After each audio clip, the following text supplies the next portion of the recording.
All right, so we are going to record. I'm going to share my screen. There we are. Okay, this is great. So we are going to talk.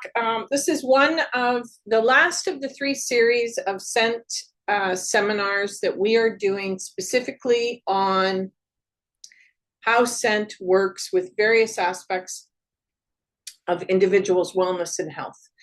And I get probably the most request as it relates to sleep behaviors from practitioners, as well as individuals in the field who want to support individuals who struggle with sleep.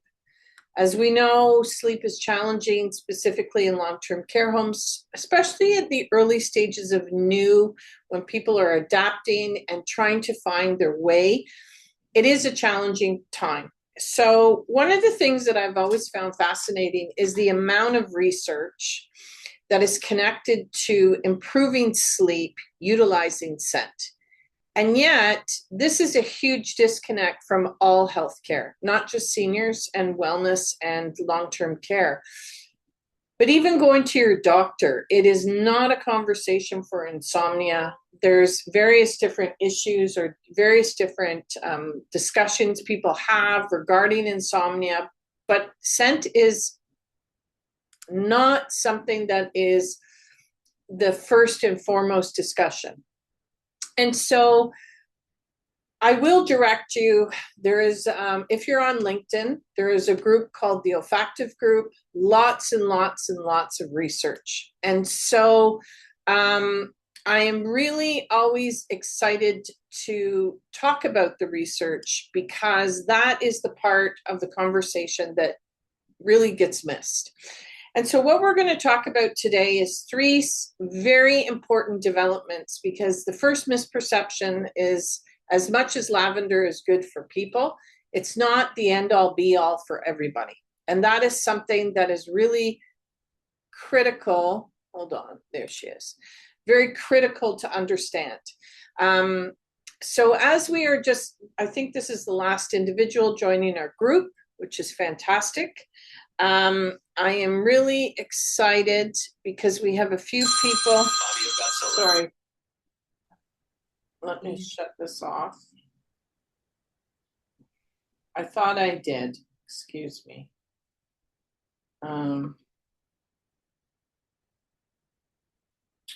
There we go. It's on now. Okay, so now we're here. Sorry about that. I thought I shut my phone off, but I didn't. I'm clearly in. Okay, so we're going to talk about sleep and the research that we've been doing. And we are going to focus on 3 particular scents today. The first one are citruses. And the reason I'm going to bring forth citruses is a lot of work that we're doing internally with Smelling Pink, some of the client base that we're working with. There has been a pattern of behavior that is showing up with Alzheimer's, Parkinson's, dementia, where we were evaluating sleep patterns.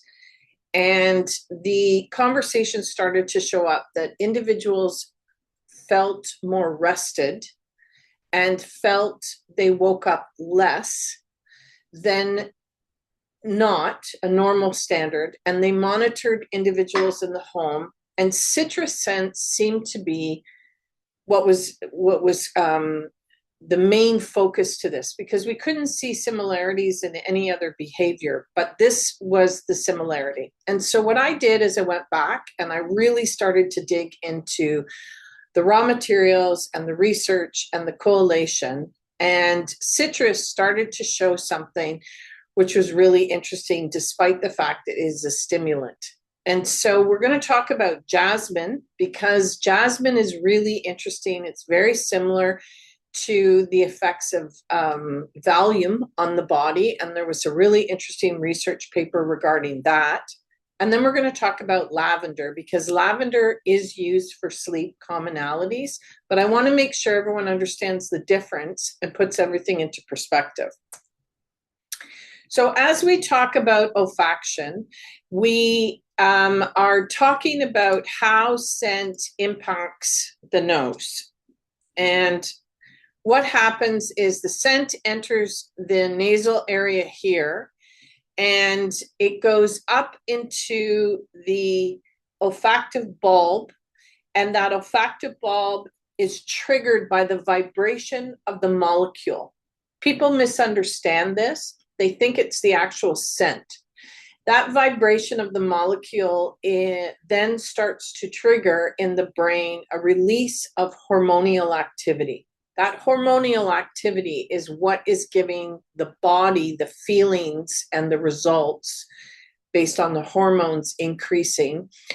And so this is the misunderstanding from aromatherapy to scent in research when it comes to olfaction.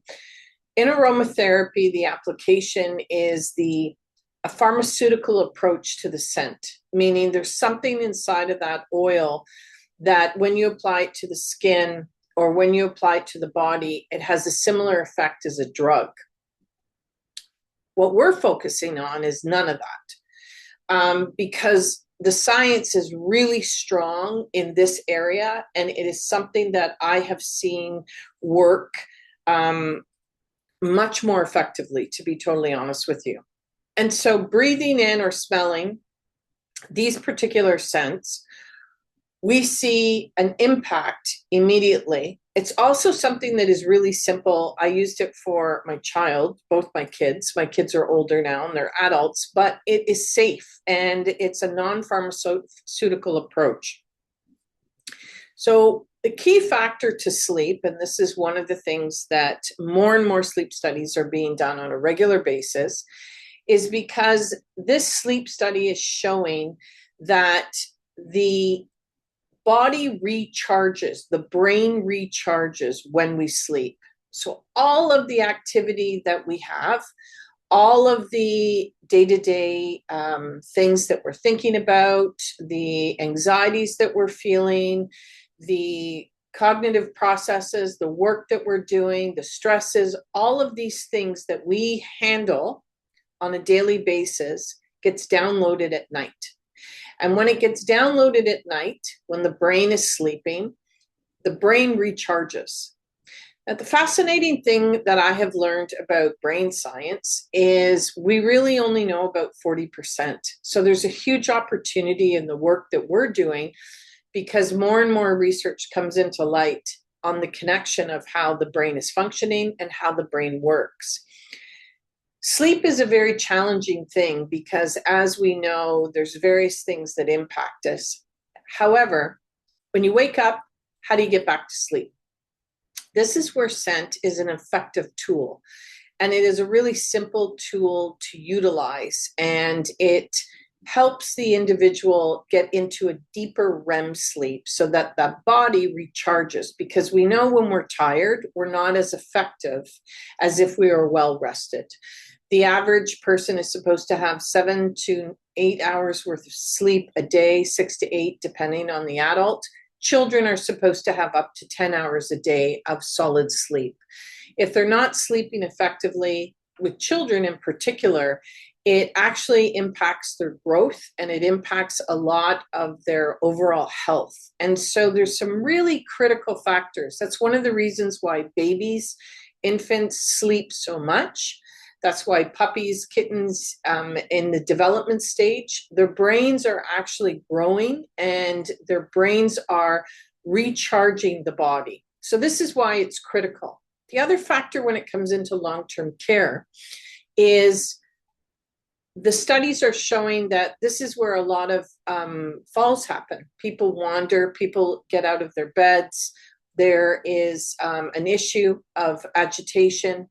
So this is a tool that, if it can be used, if it's something that is as simple and it works effectively, it should be something to be considered for sure. So we're going to talk about limonene. I'm going to move.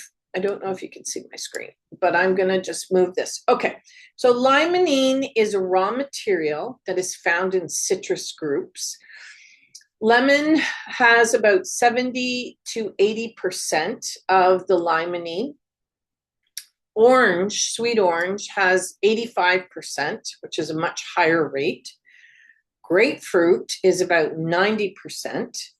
Lime is between 60 and 75. Mandarin is about 65, and bergamot is between 30 and 40. So all of the oils are very rich, high in limonene. I created a new blend actually. And if anybody wants a sample, I've sent it out to some people, but if I missed you, please just let me know. And I'll send you out a sample called Pomelo, which is a blend of a lot of the citruses, the grapefruits, the orange, and to increase the limonene content. Now, why is limonene so important? It's a raw material that is found naturally within citrus oils. It is a chemical component, even though it's an organic with these materials. So the smells that you're working with are natural. However, limonene has a calming effect on the nervous system. So it helps to lower stress and anxiety levels. That's the first part to limonene. That's one of the reasons it's used in a lot of perfumery because of the impact of that calming effect. How does a stimulant calm the body? Well, in science, not aromatherapy, in the scent science, it's thought, it's not 100% proven, but it stimulates the brain, which then releases certain calming hormones, which then help to relax the nervous system. So this is where, I don't know if you've ever, my son had ADD, ADHD, and so the Ritalin approach is to use a stimulant with a stimulant to create a calming atmosphere.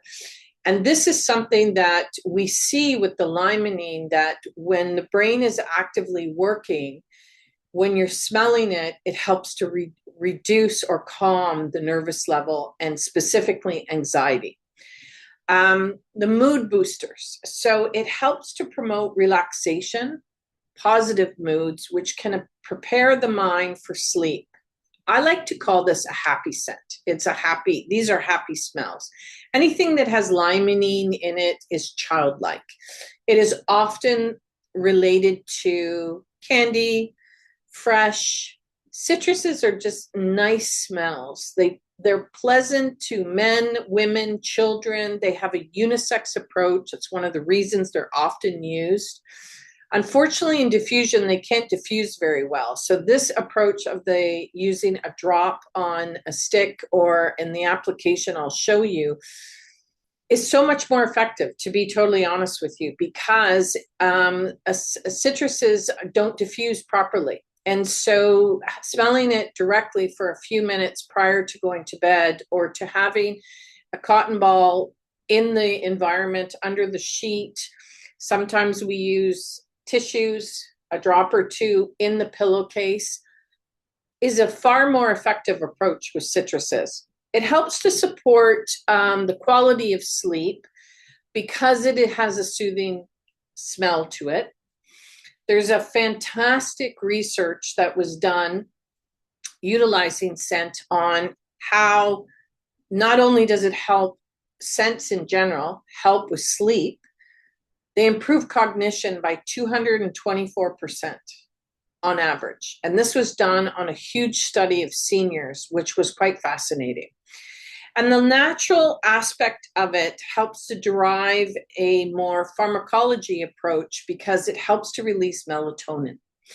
And so citruses in general are oils that I would work with, or we are starting to see an incredible impact, specifically on Alzheimer's, dementia, and Parkinson's. Individuals, racy minds, thinking, which can apply to anybody, not just individuals with those conditions, but your mind just won't shut off. It won't shut off. And so this is something that is overlooked, and people don't consider this as part of sleep therapy. It is not known to be the common ones. And so this is something I really like to bring forward because we're seeing actually an impact of utilizing citrus scents within the sleep environment. Let me move my cursor. Next we have is jasmine. Now, jasmine is a really interesting scent. It has what they call a head smell. In the kit, we use it under the floral. There's a floral if you're part of the scent therapy program. Within the kit, we have a floral blend because jasmine is really expensive. However, it has been used in studies, and it shows to reduce heart rates, blood pressure, and it's relaxing. And how this is doing it, again, is it's not the actual jasmine oil. It is releasing serotonin in the brain and in the body, which helps to calm the nervous system.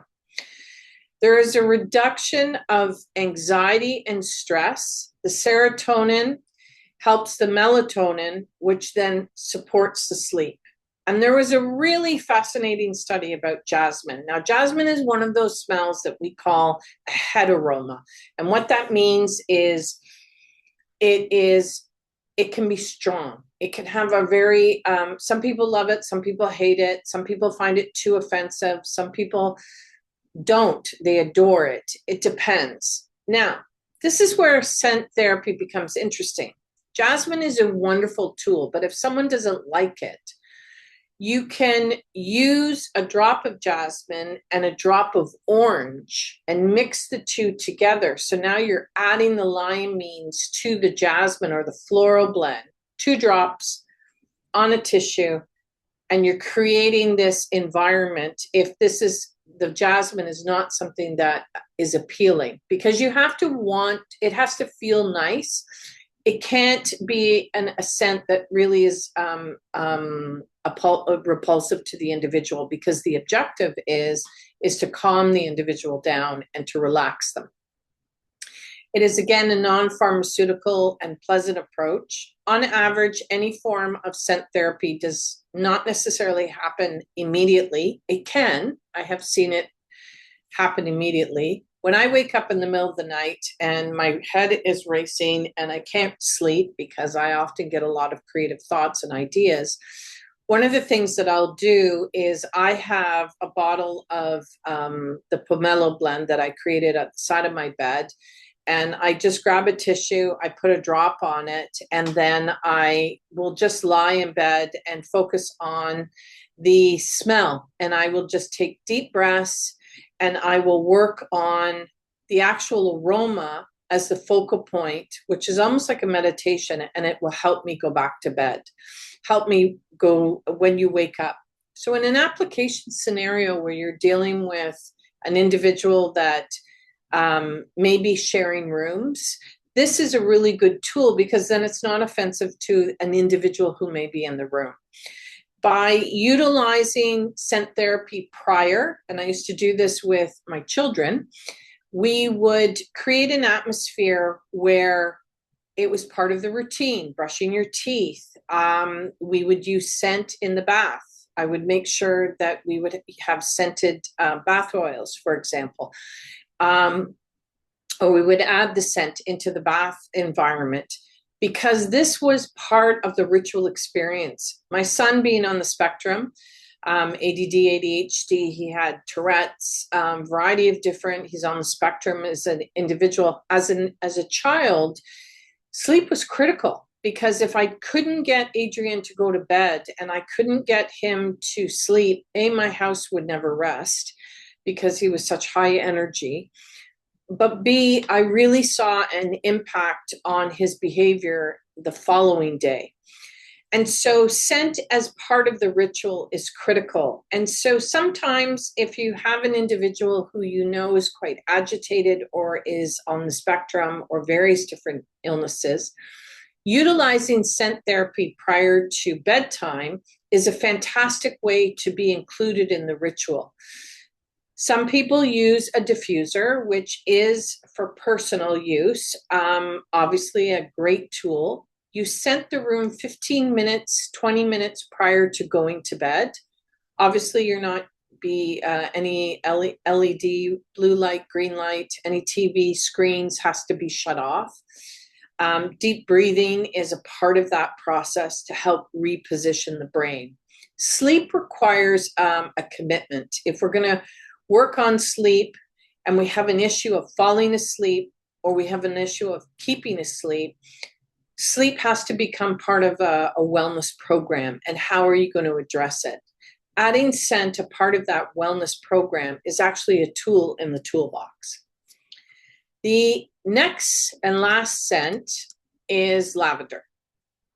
Now, lavender can lower cortisol and calm the nervous system. It's a really interesting smell. It has been studied and restudied and studied for, I want to say, normal, as I quote normal. So individuals not necessarily on the spectrum with various different neurological disorders. It has been used, and it has a rate of about 52 to 56%, depending on the study, of impacting sleep. So you have a really good chance, over 50% results, of utilizing scent as part of a routine. Now, the difference between lavender and the other two smells is lavender actually works to help with the REM sleep, the quality of the sleep. And it helps to increase that. So you're in a deeper sleep. The other two scents don't do that. And the reason for that is lavender has a raw material called lineal acetate. And lineal acetate is a fantastic tool. It's the highest percentage in lavender. There's about 8 or 9 different variations of lavender. It doesn't really matter which one you work with. But this is why it is used commonly in babies' products. Johnson & Johnson, their number one signature scent is lavender. The other reason is lavender scent is the safest on a toxicology standpoint. So for individuals who may have sensitivities or allergies or maybe a little more sensitive to certain things in the environment, this is the other reason why lavender is used with infants, because we know that the toxicology of it is extremely safe. So that is the reason why young children who are colicky, you can put a drop of lavender, for example, on the tissue and stick it under the sheet in the bed, and the baby sleeps on the sheet, and it does help with sleep patterns for sure. It helps with the mood because when you sleep better, you feel better. And I'm not going to associate it that smelling lavender changes your mood, because for some people, it's actually not a pleasant smell. It smells like mothballs or it smells old. But when it's used in the premise of sleep, it really, really helps to regulate hormones and the emotions, and it helps with the sleep cycles. And that is part of the critical understanding of why it works. So they did an incredible study that used sleep medication and lavender, and they did it over a period of 6 or 7 weeks, actually. Oh, yeah, someone coming in. 6 or 7 weeks. And what ended up happening is they started to see that the results were very similar. So if you're looking for a non-pharmaceutical approach, which is always a great start, not to say that some medications can be beneficial, but it is something to be considered. Now, we have some homes that have private homes, like private residents. They don't have anyone else. And the family members have purchased diffusers, and they utilize scent as part of the sleeping pattern. It is a tool. It is not the requirement, because you should have it on a timer. It shouldn't be on the whole night. It should only be on intervals. Because what happens is the brain gets used to the scent, and it no longer actually is releasing the hormonal activity that you want. You actually want an interruption. So you want it on for a few minutes, you want to experience it for 15 minutes, and then you want the brain to go into a more of a sedative state. So 3 applications that I highly recommend: 15 minutes prior to sleep, or including it into the sleep rhythm or ritual or whatever you do, brushing your teeth, reading a book, shutting your computer screens, your phones off, deep breathing, calm lighting, however way you do that ritual, and you add the smell as part of it. Children love this because I used to put the scent on a cotton ball and I would give it to my children. And when we read books, we would smell it. And the kids thought it was fun. And I would bring out some of the citruses as well because they enjoyed it. And it was just part of connecting. I was reading to them as part of the ritual. And I'll tell you, it really had an impact on helping my two kids. I had one child, my daughter, who was a terror at night, who took forever. Her brother would be fast asleep. And we would have to come in a few times and sit with her, and she would use the scent. But eventually, once she did go to sleep, she was out. And then it took a while for her to wake up in the morning, where her brother was much more hyperactive and he got up faster. So I have seen this impactful, not only just with my personal life, but also within the homes that I've been working with. Diffuser, as I said, is not necessary, but some individuals have it in their room. And if you're going to use it in your room, I would highly recommend one of the three smells: limonene based, which is the citrus oils we spoke about; a jasmine, which has a floral base, which is a very specific smell; and lavender. Now, those are the three that I highly recommend. And then the other one that is the easiest is a drop on a tissue, which goes into your pillowcase, in which you can smell. You can also leave it on the tissue. If you don't have tissues, for example, use dryer sheets are really effective as well. Those are really good tools. And these are simple tools and applications. Sorry. In the kit, the lavender is part of module 1. The floral, I do believe, is module 2. And the citruses are throughout the program. And so they are part of what we do. For individuals who are looking to get these scents, you can pick them up at grocery stores or obviously natural health food stores. The pomelo scent, if you want a sample, please let me know. And we have, this is a new program I'm just sharing with everyone. It's the smell intake kit. It is 4 specific scents for 4 different areas of the brain. And when the individual is going through the intake process, you can determine if they can smell or not, because what we're learning in long-term care is 78.4, 78.5% of individuals actually can't smell or have a very poor sense of smell. And by smelling more, you increase your sense of smell. Pomelo, again, if you need a sample, let me know. And I'm going to open this up now. Excuse me. I'm going to stop sharing. Anybody have any specific questions? The chat box is open. And we're anything at all. Excuse me. Okay. I wanted to basically focus. This is on the 3rd series. We had a series that is on YouTube on stimulating smells. There were 3 of them in particular. For those of you who may have missed that, it's on the YouTube channel. I think in February we did calming scents. Excuse me. I have a tickle. And then the 3rd one was smells that particularly impacted sleep, I mean. If anybody has any questions or comments, let me know. Okay, so what I'm going to do is I will take our video today. I will put it in on the YouTube channel. I will follow up with you all. You'll get an email. If you want that sample, let me know and I'll send it out to you of the pomelo. If you have any particular questions, let me know.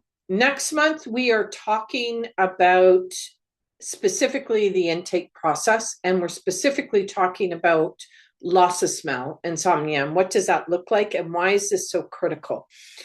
I try to do regular videos, training sessions to keep this simple, but to provide you updated information. The olfactive group, as I said, on LinkedIn has a lot of research. And if you're not signed up for our monthly newsletter, please make sure you do, because each month we post that research as well, and we tie it into our newsletter. I would like to thank everyone for joining me today, and I will make sure that I send out the, I just have to make sure I have everyone's email. I'm pretty sure. Yep. If you don't hear back from me, please make sure you check the YouTube video. Thanks very much, everyone. I want to say have a great day, and we will talk with you again. Bye.